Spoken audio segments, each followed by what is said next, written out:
loosen them an inch, because actually it moves very easily. We can just give it a bit of a push and, okay, that's probably okay now.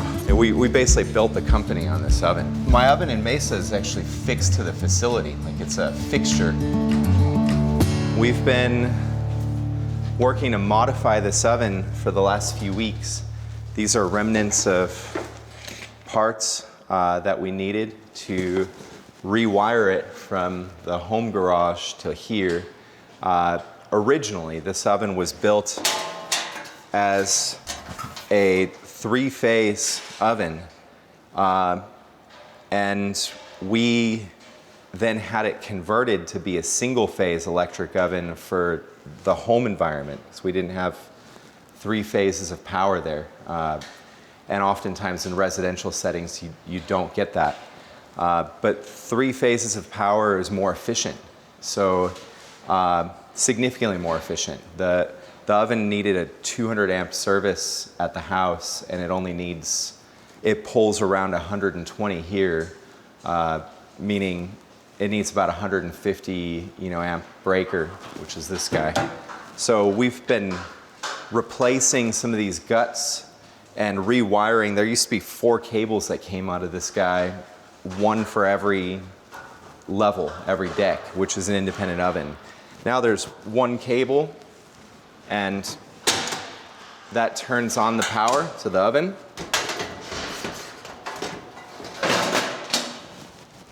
So I'm heating this guy up for the first time in this facility right now. We're at our second location at Shea, and we are almost exactly 1 month away from opening the doors to the public. We're in the last stages of final inspections, all happening this week. And so this is the first bake on this oven at this facility. I've brought 12 loaves of bread, and I intend to bake them off. So I'm just gonna make sure it's empty, and then we're gonna go ahead and set the temperature to bread baking temperature. I had to actually remind myself what the settings were for this oven, because I'm now so programmed for the oven in Mesa. And each oven is slightly different from one another. So I had to think, how did we bake sourdough in this oven? Yet I've baked so much sourdough in this oven, and yet it's a different setup. The one in Mesa controls temperature between the top of the oven and the bottom stone by a factor of percentage. So you set 1 temperature and then modify the percentage. In this oven, you can shut off the top heat or shut off the bottom heat, and you can set 2 separate temperatures to control the heat in distribution in the oven. So this is actually my old sourdough setting, this 440, 420. I'm going to take a bet that the last time this deck 3 was used was some one-off like bake in the garage post move, but it's maybe been baked on twice since the garage days, which now are almost 2 years in the past. So I'm gonna set all 4 decks to sourdough baking. We're not baking 48 loaves. We're only baking 12 test loaves to fill 1 deck. But we need to test the hood as well and make sure that it's pulling the heat out of this facility well. So I'm basically gonna set this up for kind of a full force of heat, and we'll see how the facility does. There's a couple different kinds of hoods. There's some that they all remove heat from the air, and they actually add makeup air, which is this. So this duct will be blowing air down, whereas the internal part of the hood is sucking air out. And the whole idea is to remove the hot air and replace it with something more comfortable. So The makeup air is actually an evaporative cooler.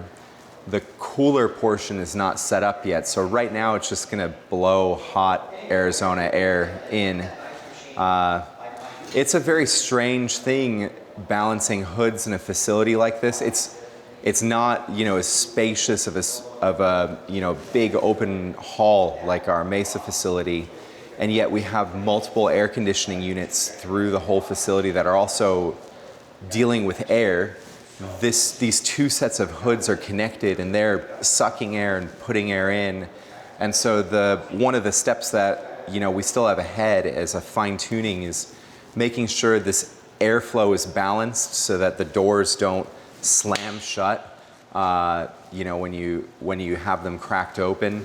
It's a bit of a dance with all the things. We also have to just verify that with all the heat coming from this hood, the motor that's removing the heat is strong enough to do a decent job.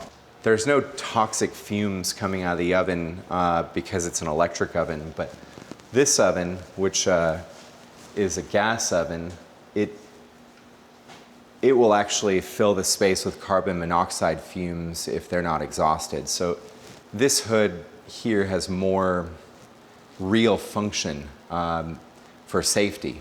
You look at this space and you look at the space behind and it looks like a bakery now, pretty much. I mean, it looks more like a bakery than what came before, but before this was a dry cleaners and that was just an empty building. And so there's no capabilities in here to bake, and the way things are laid out matter greatly. I'm not saying that the design here is perfect. It's probably going to be far from it, but I am saying that now I've built a garage bakery, and I would argue multiple times built a garage bakery. Then I built the Mesa bakery. Now we've been trying to adapt the Mesa bakery as we've learned. That one I had like a knife to my throat while I was constructing, so we had to make compromises on design because we didn't have time. This one, we've been working on this for a year now, and we laid this building out with all the knowledge that we possess at this time. So for instance, we want to do classes. We put a baker's bench out in the customer area, but we did so in a way that there's no chance that running a class out there can possibly interfere with the work of production. So these are iterations of a business that are hard to explain in a moment, but kind of years of mental work that are kind of coming together. And again, we'll learn here and have to adapt, and so what we do from here onward will be with the lessons of all of history for us. So we'll see how this facility plays. Currently, it's obviously not cleaned and it's not, you know, ready for prime time, but it is ready enough to do a small amount of testing today. And this is really more of just as a disclaimer, what we're doing today is a construction activity. It is not a commercial baking activity. So while I'm in my baker's uniform, I'm not making loaves that I'm going to sell to the public. This place is not sanitary yet to sell to the public. But nonetheless, these items have to be tested. And this facility, as a reminder, has the satellite model, which is also something that I've been daydreaming about for years. I got a chance, so for years and years I've been thinking about this concept of taking bread that is otherwise cold fermenting, because we make our bread over a long period of time, and the last half of that long period of time is cold fermentation in a walk-in cooler, or in the past in a reach-in cooler.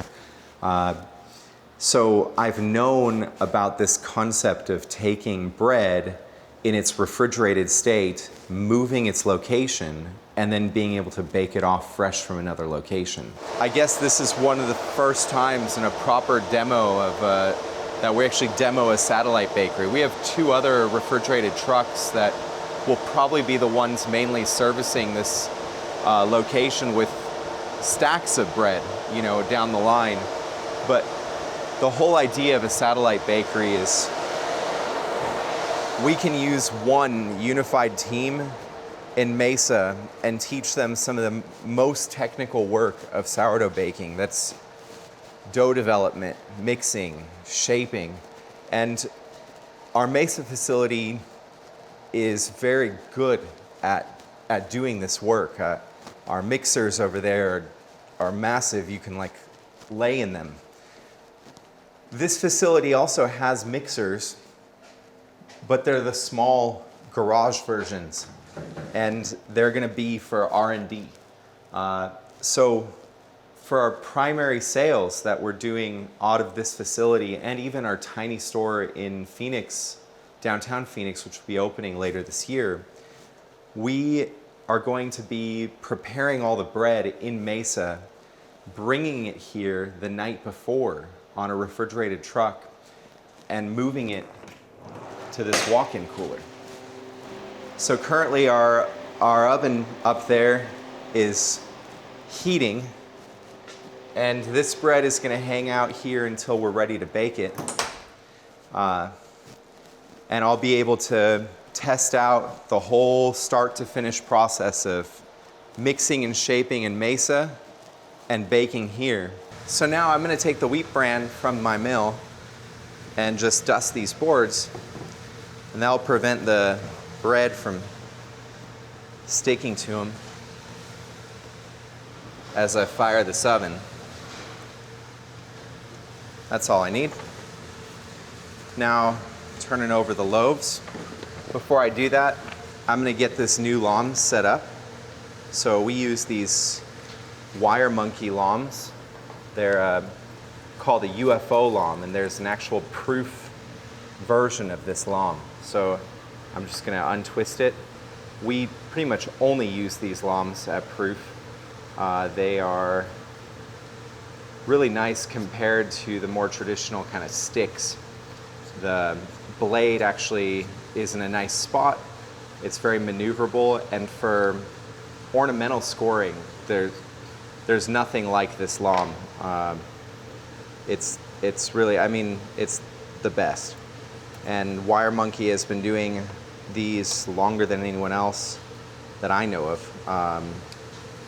They were kind of the original people to make this style lawn. So we really like supporting them. It's a small shop, also in the northeast of the United States. That's the proof WireMonkey lawn. There's something about this oven. I just really, both Amanda and I really have a strong affinity to it. We like it a lot. So it's nice to be able to use it again. I brought some rice flour from the Mesa bakery because I'm going to decorate the tops of these loaves. I'm going to run a quick test on steam. We have never steamed in this facility yet, so I don't know if it's going to work or not. So I'm going to try it on one of these other decks that I'm not using.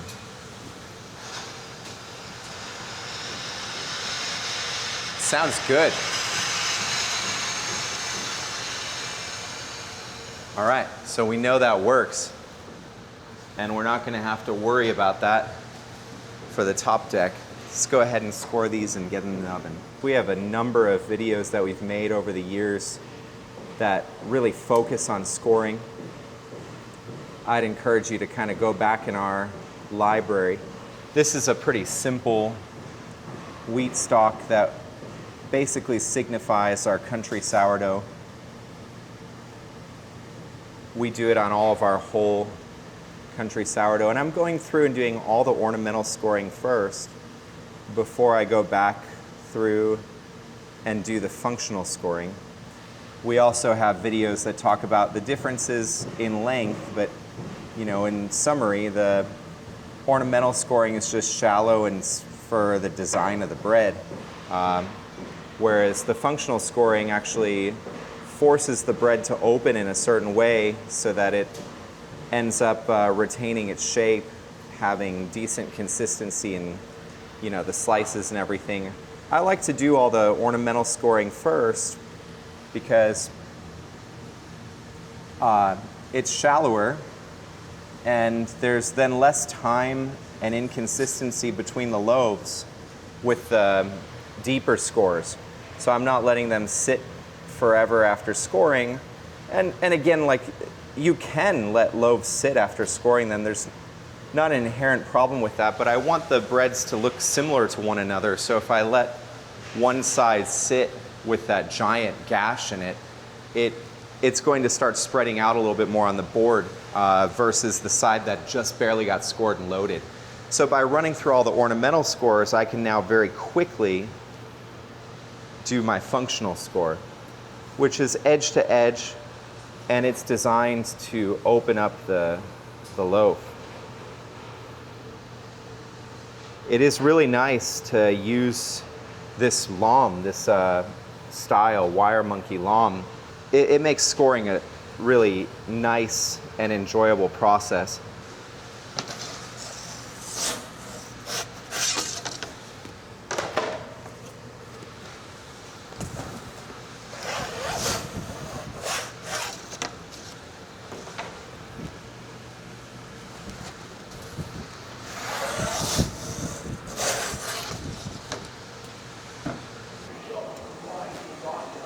Open up and just take a look at the bread.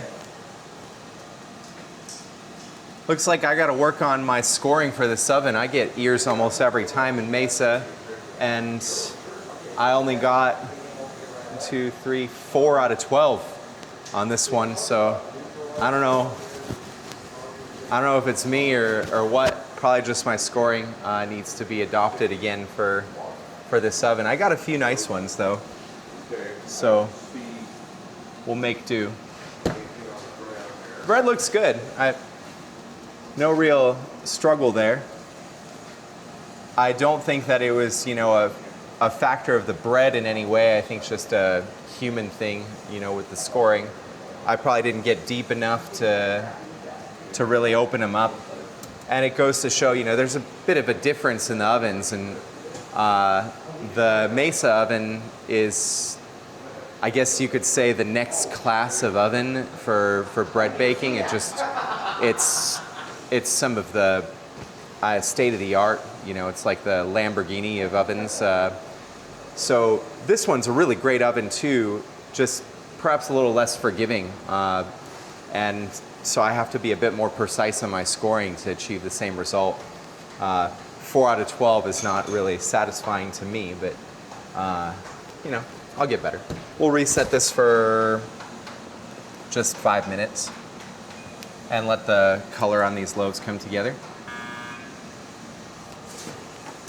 All right, I'm gonna unload to the left because I know it to bake the darkest. And there's the first loaf out of our old deck oven in our second facility.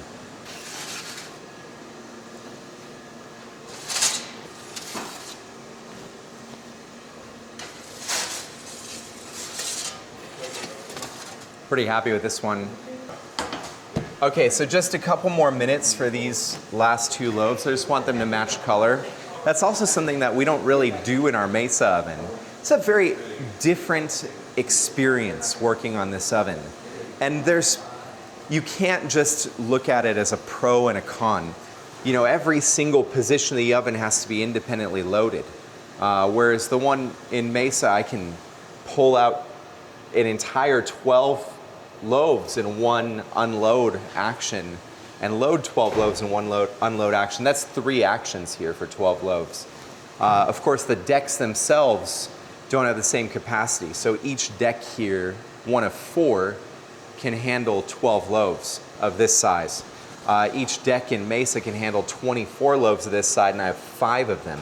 So much more capacity in the Mesa oven, slightly more automatic in nature, but also not double efficient. So you'd think with the capacity in Mesa we'd have double efficiency, but the biggest problem with that oven in achieving that is it's almost more comfortable to bake on it with 2 people, and so that immediately cuts your labor efficiency in half if you're working with 2 people. whereas it's quite comfortable to work on this oven solo. And so, I don't know. It's a bit of a toss-up. Which oven is the better of the two? Both of them have their virtues. I like them both. I would actually argue to some extent that both Amanda and I prefer working on this oven. Maybe it's nostalgia. Maybe it's the fact that we're very independent and we like the idea of being able to run an oven without a second person. Maybe it's the fact that this oven is intimately tied to our business and its growth in a way that the Mesa oven isn't. But nonetheless, you know, the ovens have like an interesting compare and contrast. And this one obviously makes some beautiful looking bread. It's amazing to be able to bake it off at this location for the first time. So, pretty nice day.